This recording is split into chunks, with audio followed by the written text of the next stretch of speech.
India qualified by default for the 1950 FIFA World Cup as a result of withdrawal of all their scheduled opponents. But the governing body AIFF decided that India should not take part in World Cup. The reason shown by AIFF that there was a cost travel, although FIFA agreed to bear a major part of travel expenses. They also showed the reason of lack of practice, team selection issue and valuing Olympics over FIFA World Cup.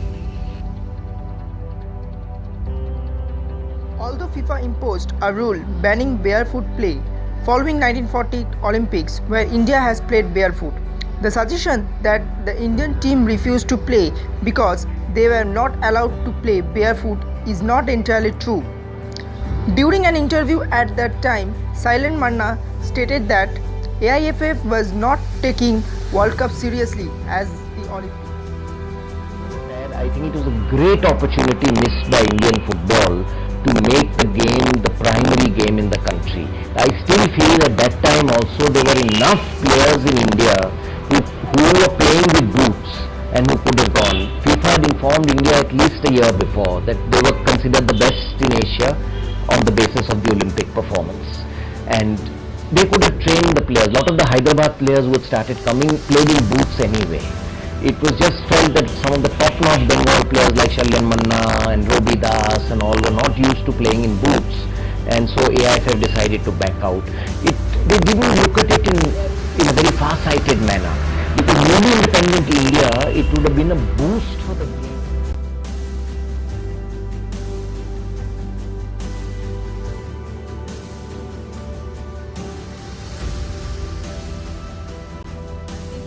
To 1962.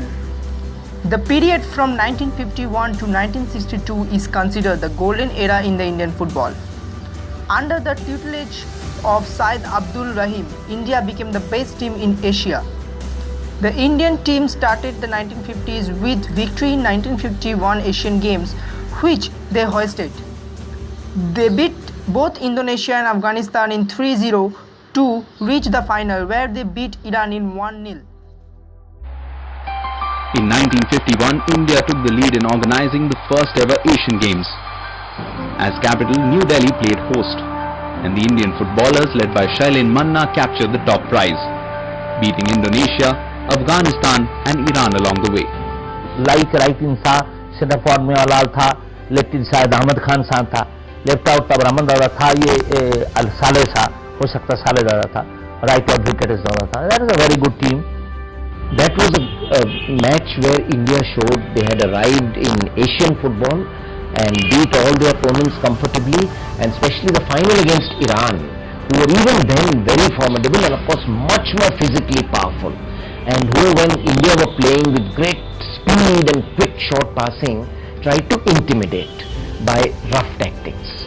But it was overall India's skill which enabled them to prevail, and Meralal's goal in that final was breathtaking. He scored with a back volley. He was very quick, very sharp, and he scored that memorable goal. Prime Minister Jawaharlal Nehru was there, the first president of independent India, Dr. Rajendra Prasad, who was a Mohun Bagan fan and a great football fan. So all the a lot of members of the cabinet, and that was another historic moment where Indian football really could have taken off. In 1952, India continued their form by winning the Colombo Quadrangular Cup held in Sri Lanka. After the result in the Olympics, AIFF immediately made it mandatory to wear boots. In due course, East Bengal became a member of AIFF. It was the first Indian club to send a team on an official foreign tour to Europe in 1953 and was the only Indian team invited to feature in the tournament hosted by Leicester City. In Moscow, they held Moscow Torpedo, a top European side, then 3-3 in a tour match in 1953.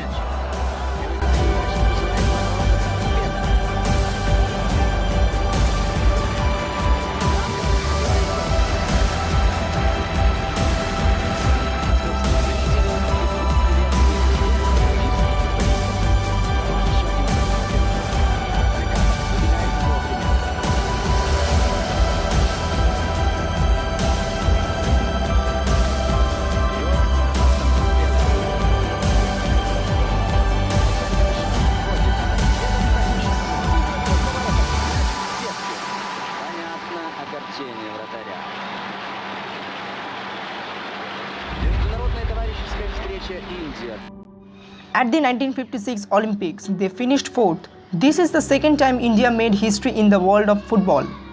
India first made host Australia, winning 4-2 with Neville D'Souza became the first Asian to score a hat-trick in the Olympics and also making India the first Asian team to reach the Olympic semi-final. They lost 4-1 to Yugoslavia and lost third place of match 3-0 to Bulgaria.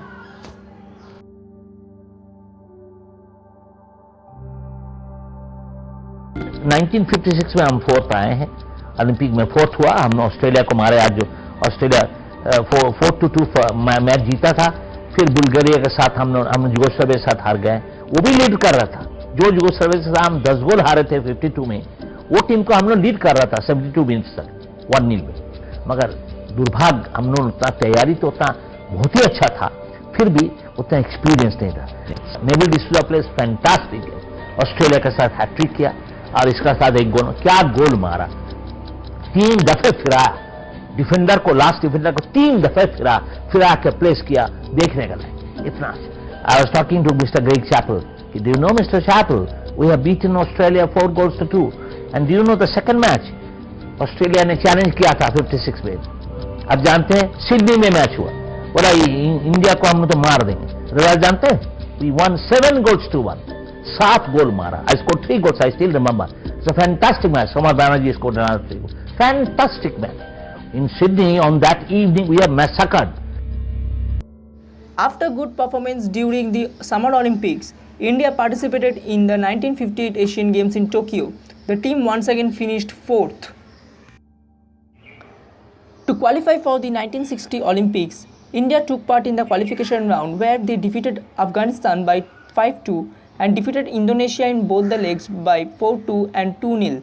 They qualified for 1960 Summer Olympics, which is their last till now, though India failed to proceed from first round. India went on to win the gold medal during the Asian Games for the second time in 1962.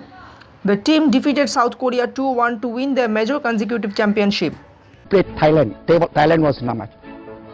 That was a must-win situation. Both the matches were must-win situation. We got into a must-win situation.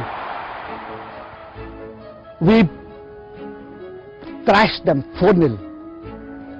Vietnam. We beat Vietnam 3-2. Chuni scored the winning goal. I remember that one. We reached the finals. I was a lucky captain that I got such a brilliant players with me. Of course, I have contributed a bit of mine, having scored 2 goals in the semi-final to bring in the finals. The Indians, who were given a hostile reception by the locals over their chief demission stand on the exclusion of Taiwan and Israel, were in the final against South Korea. September 4th, 1962 was the... Janil said, hey, come on, we are all together. Hey, come on, let's get together. He's Hindi, saying, look, he spoke in Hindi. He says, look, my friends, today is the greatest moment in our lives. We are playing the Asian Games finals in this main stadium. It's the last, that was the last item.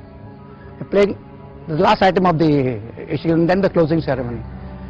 He says, today we have to do or die. We have to give our life for the nation today. If we win today, we will be standing on the podium. We will be standing on the victory stand, and the entire 120,000 people that will be there, they will have to stand and pay homage to that. So I've been taking all into consideration. It's still a great memory, and by the time I die, I still cherish my moment of glory of having won the 1962 Asian Games. Rahim's death in 1963 pegged Indian football back after a successful period. When Indian national coach Alberto Fernando had gone to a workshop in Brazil in 1964, he said, "What I learned from Rahim in 1956 is being taught now in Brazil.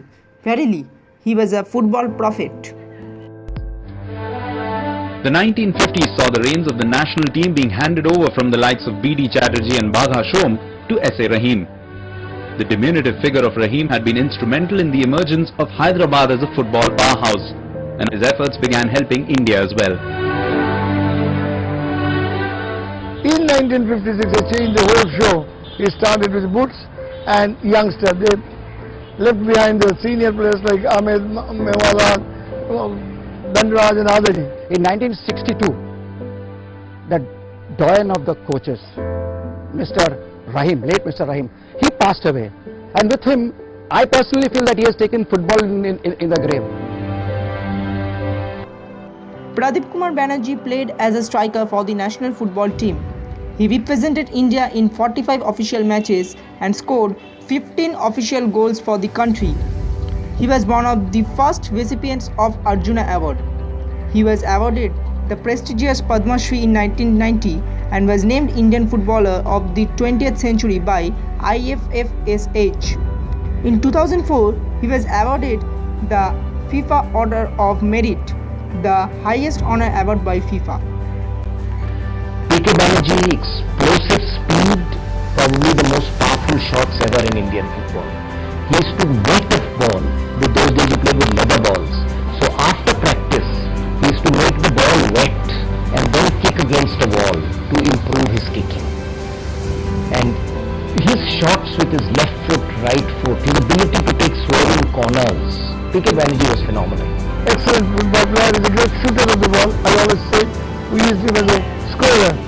Previously he's a winger alright, but he is a game maker, a playmaker. He has to want to touch, he will hit like nobody's business. His right foot was extremely good, scored many number of goals for the country, and he used to play for the small clubs here, Eastern Railway for his job. He was a wonderful player. Unfortunately, he is slightly ill now, but nevertheless, he has always been will be remembered in history as one of the finest players of all